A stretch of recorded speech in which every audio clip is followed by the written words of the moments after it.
Buen día, mi nombre es Stephanie Guerrero, estudiante de medicina de 10º semestre. El día de hoy me corresponde un seminario acerca de las apneas del sueño. La palabra griega apnea significa sin respiración, por ende, las apneas son trastornos del sueño relacionados con la respiración.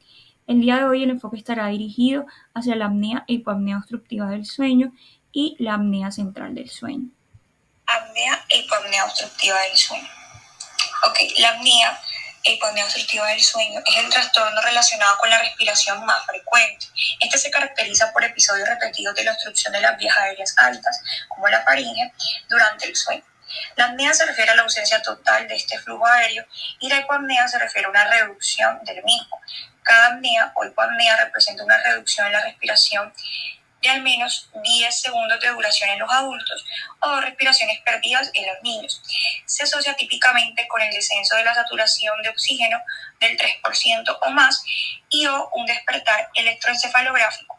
Son frecuentes tanto los síntomas relacionados con el sueño como los de la vigilia.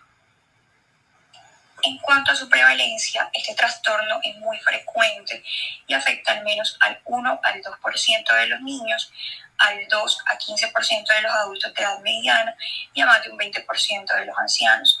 En la comunidad, las tasas de prevalencia de la apnea y hipoapnea obstructiva del sueño sin diagnosticar suele ser muy alta en los ancianos. Como este trastorno además se asocia estrechamente con la obesidad, es probable que los aumentos en las tasas de obesidad vayan acompañados de un aumento en la prevalencia de este trastorno. La prevalencia puede ser especialmente alta entre los varones y los adultos mayores. En los adultos, la proporción hombre-mujer para este trastorno oscila entre 2:1 y 4:1. Las diferencias por sexo disminuyen a edades avanzadas, posiblemente porque hay un aumento en la prevalencia de las mujeres tras la menopausia. Y encontramos que no hay diferencias sexuales entre los niños prepuberales. Entre los factores de riesgo encontramos los genéticos y fisiológicos.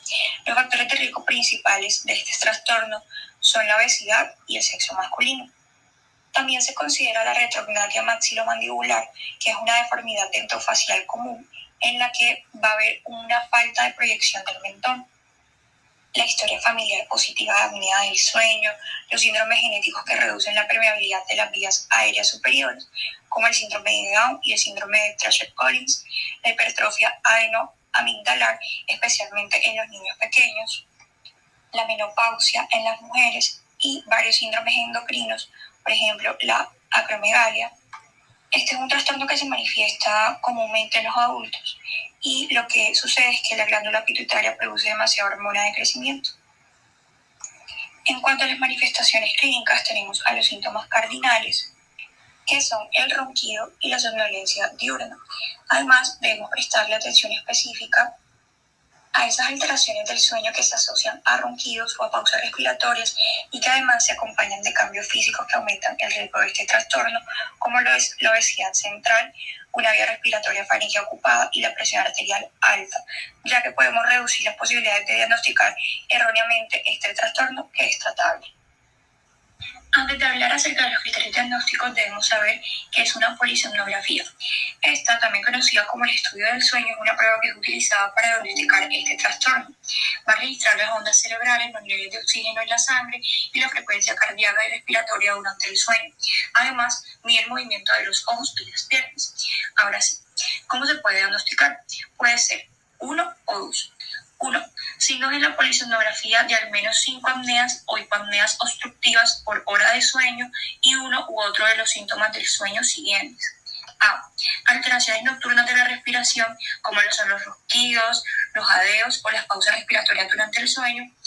B. Somnolencia diurna, fatiga, un sueño no reparador, a pesar de las condiciones suficientes para dormir, que no se explica mejor por otro trastorno mental, incluido un trastorno del sueño, y que no se puede atribuir a otra afección médica. O 2. Signos en la polisomnografía de 15 o más apneas y o hipoapneas obstructivas por hora de sueño con independencia de los síntomas acompañantes. Se debe especificar la gravedad actual. Es leve cuando el índice de apnea-hipoapnea es inferior a 15, moderado cuando el índice de apnea-hipoapnea es de 15 a 30 y grave cuando el índice de apnea-hipoapnea es superior a 30. Es importante realizar un diagnóstico diferencial entre el ronquido primario y otros trastornos del sueño, los trastornos de insomnio, ataques de pánico, trastornos por déficit de atención e hiperactividad, e insomnio o hipersomnia inducidos por sustancias o medicamentos. Especificadores. La gravedad de la enfermedad se mide contando el número de apneas e hipopneas por hora del sueño con el índice apnea-hipopnea, usando la polisomnografía, como anteriormente mencioné, u otra monitorización durante la noche. También se evalúa la gravedad global mediante los niveles de saturación nocturna, la fragmentación del sueño, que es medido por la frecuencia de despertar cortical cerebral y por la fase del sueño, y el grado de síntomas asociados y de deterioro diurno. Debemos tener en cuenta que el número exacto de los umbrales pueden variar de acuerdo con las técnicas específicas de medida utilizadas y que estos números pueden cambiar a lo largo del tiempo. Con independencia del índice de apnea-hipopnea, el trastorno se considera más grave cuando las apneas y hipopneas se acompañan de una desaturación de oxígeno de la hemoglobina significativa. Por ejemplo, cuando más del 10% del tiempo de sueño transcurre con niveles de desaturación menores del 90%, o cuando el sueño está gravemente fragmentado, lo que se puede apreciar por un aumento del índice de despertares mayor de 30, o también por fases del sueño profundo reducidas, es decir, los sueños de ondas lentas menor del 5%. Seguimos con la apnea central del sueño. La apnea central del sueño es un trastorno en el que la respiración se detiene y vuelve a comenzar de forma repetida durante el sueño. La apnea central del sueño ocurre porque el cerebro no envía las señales adecuadas a los músculos que controlan la respiración, y es por esta razón que se diferencia de la apnea obstructiva del sueño, en donde, como he mencionado, se detiene la respiración debido a que los músculos de la garganta se relajan y bloquean las vías respiratorias. La apnea central del sueño idiopática y la respiración de Cheyne-Stokes se caracterizan por un incremento de la ganancia en el sistema del control ventilatorio, que es también conocido como esa ganancia aumentada en bucle de retroalimentación, lo que va a conducir a esa inestabilidad en la ventilación y en los niveles de CO2 alveolar. En cuanto a su prevalencia, si es una apnea central del sueño idiopática, en realidad es desconocida porque se piensa que es demasiado rara. En cuanto a la prevalencia de la respiración de Cheyne-Stokes, es alta en los sujetos con fracción de eyección ventricular disminuida. En este caso, la prevalencia es de un 20% o más. Esta prevalencia aumenta con la edad y la mayoría de los pacientes es un adulto mayor de 60 años. Este trastorno también se asocia al consumo de opiáceos y aparece en aproximadamente un 30% de los sujetos que toman habitualmente estos para el dolor no oncológico, y también aparece de modo similar en los sujetos que están en tratamiento de mantenimiento con metadona. En cuanto a los factores de riesgo, tenemos los genéticos y fisiológicos. Primeramente, la respiración de Cheyne-Stokes se presenta con frecuencia en sujetos con insuficiencia cardíaca.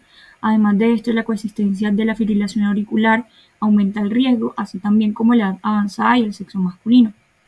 Adicionalmente a esto, la respiración de Cheyne-Stokes se encuentra estrechamente relacionada con el infarto cerebral agudo y probablemente con la insuficiencia renal.